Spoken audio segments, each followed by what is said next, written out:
No hay poder en la ley para darle a un hombre la victoria sobre su ego, sobre la carne y sobre la ley. Por el contrario, la ley atrae al ego. Yo puedo hacer algo que agrade a Dios y anima a la carne a trabajar. Al mundo no le importa si somos religiosos, siempre y cuando hagamos a un lado la cruz. De hecho, el mundo aprueba la religión aparte del evangelio de Cristo. Así que el legalista infla su ego, alaba a la carne y agrada al mundo. En cambio, el verdadero cristiano crucifica a los tres. ¡Gloria! Escucha bien. Escucha bien lo que le dije. El legalista infla su ego, alaba a la carne y agrada al mundo. Poderoso Dios. ¿Qué usted entiende de eso? Porque Jesús se topó con muchos. Nosotros tenemos que tener tanto cuidado de no caer en el espíritu de los fariseos, Vive Dios. de los escribas. Porque si usted cae en eso, usted va a caer en un evangelio vacío. Escúcheme bien. Donde no va a tener nada para dar. Donde solamente va a ser uno que llega a la iglesia, oye, se va a su casa, lee la Biblia, la quiere aplicar a su manera, pero no la puede vivir. Escúcheme bien. El legalista no tiene relación con Dios. El legalista se envuelve en la palabra y se le olvida que el dueño de la palabra es Dios. Pero no quiere tener relación con Dios. El legalista se cree que todo se lo sabe, Poderoso Dios. mas sin embargo no sabe perdonar a su hermano. Mas sin embargo no sabe abrazar a su hermano. Vive. Infla su ego. Santo. Su yo crece. Yo sé, yo conozco, yo vivo, yo soy santidad. Tú ves mi espalda, ¿qué dice mi espalda? Santidad. Y después dice, sin santidad nadie verá al Señor. Pero es que es un legalista y piensa que el único que se va a salvar es Él. Eso es lo que pasa. Los fariseos tenían ese pensamiento. No. Es que como nosotros llevamos esto, el asunto es que así es que es. Y Jesucristo dijo, no, perdóname. Si ustedes hacen esto y no tienen amor, lamentablemente ustedes no van para ningún lado. ¿Qué les pasa a ustedes? What's the matter with you? ¿Lo dije bien? Guasamara. Dejamos Guasamara. Yo sé por qué tú pusiste Guasamara. Porque le dicen Mara a ella. Guasamara. ¿Qué pasa, Mara? Ah, papito. Llévate esa. ¿Sabe? Nosotros no podemos caer en esa práctica porque nos convertimos en sepulcros que blanqueados. No tenemos nada para dar porque tenemos a lo mejor mucho conocimiento poderoso de Dios, pero no tenemos el amor de Cristo en nuestros corazones. Cuando muchos pensaron que no iba a suceder otra cosa diferente, poderoso de Dios, que se iban a quedar viviendo en la ley, Jesucristo dijo, yo vengo a darle gracia. Yo vengo a darle una poca extensión de vida. Alma mía, alaba a Cristo, porque a mí me place darle una extensión de vida. A mí me place hacer misericordia con ellos. A mí me place compadecerme de ellos. Cristianos que no tienen vida, cristianos que no tienen vivencia, que no amas, es imposible que puedas llegar al reino de los cielos. Es imposible que puedas entender que Él lo hizo por ti y lo hizo por mí. Gloria a Dios. Aleluya. El legalista dice, Él lo hizo por mí. Mas el que tiene amor dice, lo hizo por ti y lo hizo por mí. Aleluya. Cuando nosotros tenemos nuestro corazón afinado a la visión de Dios, entendimos que Dios nos tiene con propósito en este lugar. Claro que sí.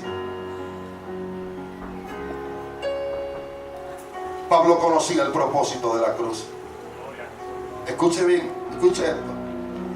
era para formar en el mundo un nuevo pueblo de Dios. El propósito de la cruz, para formar en el mundo un nuevo pueblo de Dios.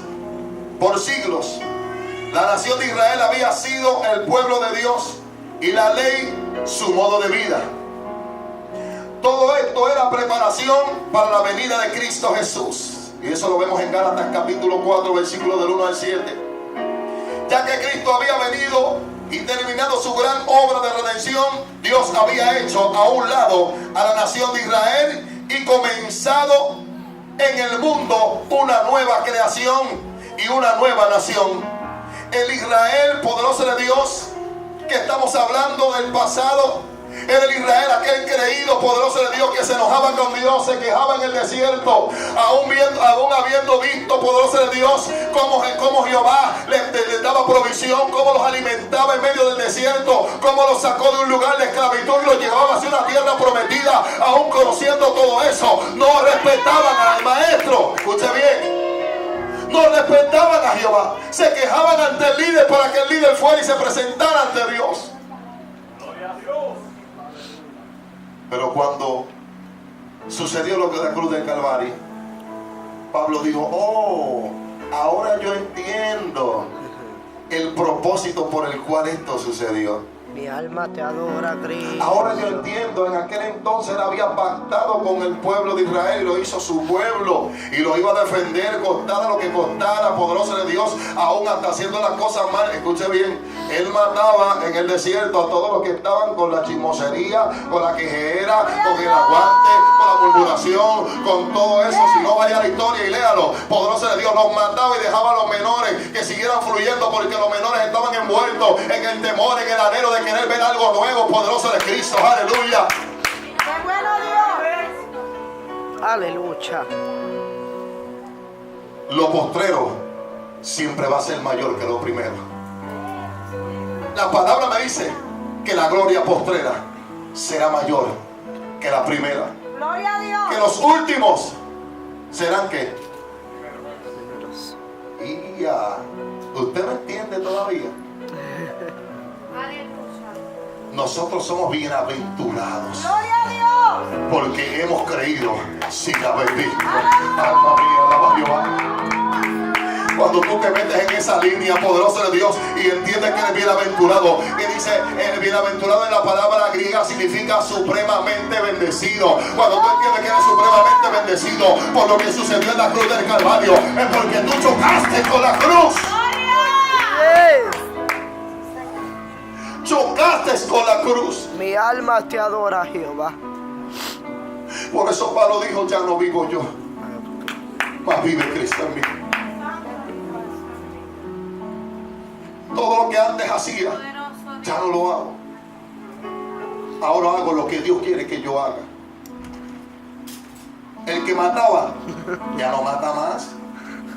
El que robaba, ya no roba más. Vive Jesús. ¿Por qué? Porque hubo un cambio cuando a Cristo conocí. Hubo un cambio cuando a Cristo conocí. Hubo un cambio cuando a Cristo conocí. Hubo un cambio cuando a Cristo conocí. ¡Gloria! Las cosas que yo hacía ya no las hago más. Las cosas que yo hacía ya no las hago más. Las cosas que yo hacía ya no las hago más. Hubo un cambio cuando a Cristo conocí. Escúchame bien, pastor. Pero ¿y por qué todavía el pecado sigue ahí rampante y me sigue empujando con violencia? Pastor, pero ¿y por qué todavía me da con meterme en esta área o hacer esto, aquello, lo otro? Y a veces me siento tan débil. Porque estamos luchando contra un aguijón. Escucha bien. Señor. Estamos luchando contra un aguijón, pero Dios nos dio libertad sobre la carne, poderosa de Cristo, para que podamos emprender un camino, poderoso de Dios, un camino de sacrificio, un camino de esfuerzo, un camino que solamente lo van a poder cruzar los valientes. Aleluya. Alma mía, alaba a Jehová. Por eso es que la palabra nos enseña que sigamos el blanco de la soberana vocación, poderoso de Dios, que no nos desviemos ni a la derecha ni a la izquierda, sino que sigamos caminando recto para tratar o para alcanzar la vida eterna.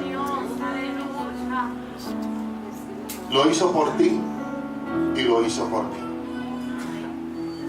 Yo quiero que usted piense y medite en esta palabra.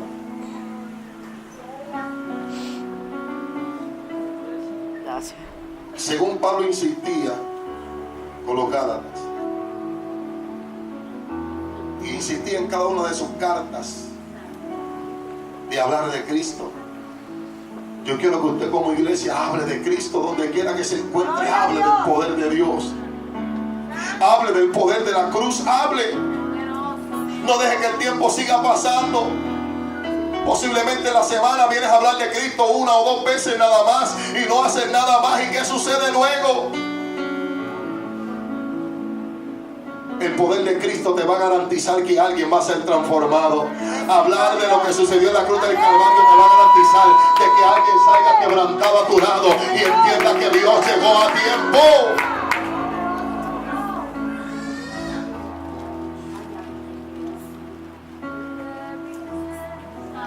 Israel, el pueblo de Dios, nació. ¿Y nosotros qué somos? Bendito Dios. ¿Qué somos nosotros?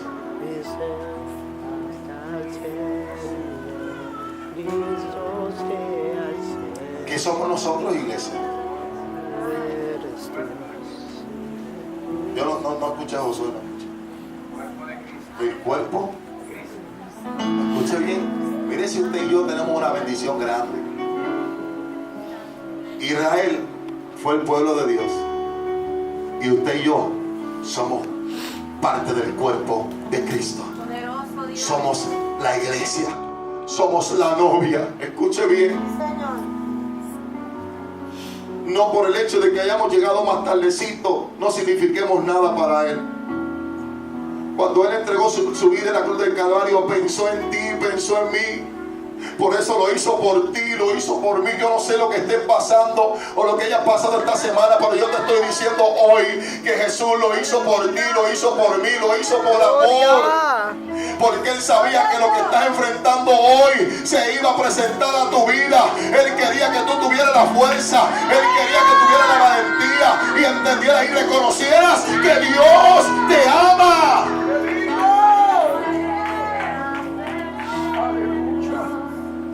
Que cuando sucedió en el mundo espiritual llegaron beneficios para nosotros. Poder de la cruz. Poder nos libertó del ego, nos libertó del poder de la carne y nos libertó del poder del mundo. Tres cosas con las que estamos batallando hoy en día: el yo, la carne y el mundo. ¿Cómo nos libertó? Porque vino a esta tierra y venció. Él venció. Iglesia, nosotros somos más que vencedores. Usted no camine con la cabeza baja como si fuera un cristiano derrotado. Vive Dios. Pastor, es que me pasó esto y en verdad no sé si seguir. Olvídate, pero no bajes la cabeza. Gloria. Renueva tus fuerzas en el nombre de Jesús. Pero no te entregues. No te entregues. Porque varios ejemplos bíblicos de personas que fueron entregadas y se poderosas de Dios y Dios llegaba de repente. La mujer del flujo de sangre posiblemente ya no podía más. Dijo, pues, voy a tratar de llegar al maestro. Si tan solo tocar el borde. Y arrancó por ir para abajo. Y cuando se topó con aquella muralla de gente que estaba alrededor de él, gente que profesaban el evangelio y hablaban de Cristo, se prestaron de oposición. Si ella se hubiese dado por vencida o se hubiese tirado al suelo, ¿qué hubiese pasado? No hubiese alcanzado su salvación. Yo no quiero que tú mires atrás, iglesia. La venida del Señor está a las puertas y sabemos nosotros que como pueblo estamos recibiendo ataques. Donde quiera que vamos a predicar, Dios hace bonanza. Y luego que salimos de ese lugar, no porque sea la iglesia pentecostal de Shaddai, comienzan a suceder cosas catastróficas. Y el que no lo quiera creer, aquí hay jóvenes que viven, que tienen familiares en el Padre Rivera. Nosotros tuvimos un año en el Padre Rivera y en ese año no sucedió nada. Escuche bien, nada. Y no hicimos nada más que salirnos de ese lugar advirtiendo a ese pueblo, hablando a ese pueblo, dando la advertencia: arrepiéntete, Padre Rivera, ven a los caminos del Señor, ven, busca a Cristo. Nos fuimos de él, no pasó casi una semana, a punto de una semana, y comenzaron a suceder las muertes en ese lugar. Tiroteos. Satanás sabe cuando hay una iglesia que tiene vida. Satanás sabe cuando hay una iglesia que tiene poder. Porque donde él ve una iglesia que tiene poder, él trata de entrar sigilosamente, no te entra de golpe. Va a esperar la retaguardia poderosa de Dios, como te hablábamos los otros días. Va a esperar los débiles, para atacar los débiles que están en la retaguardia, cansados, agotados, cansados del camino poderoso de Cristo. Pero algo que yo tengo por entendido, poderoso de Dios, que aquel que no tiene ninguna fuerza, Dios se la multiplica. ¿Cómo es eso, pastor? No entiendo. Si Dios te multiplica la fuerza cuando tú no tienes ninguna. Alma mía, alaba a Jehová. Por eso es que cuando sientes morir, de momento tienes una fuerza que comienzas a adorar a Dios y dices: ¿de dónde salió esto? Porque Dios te multiplicó la fuerza, porque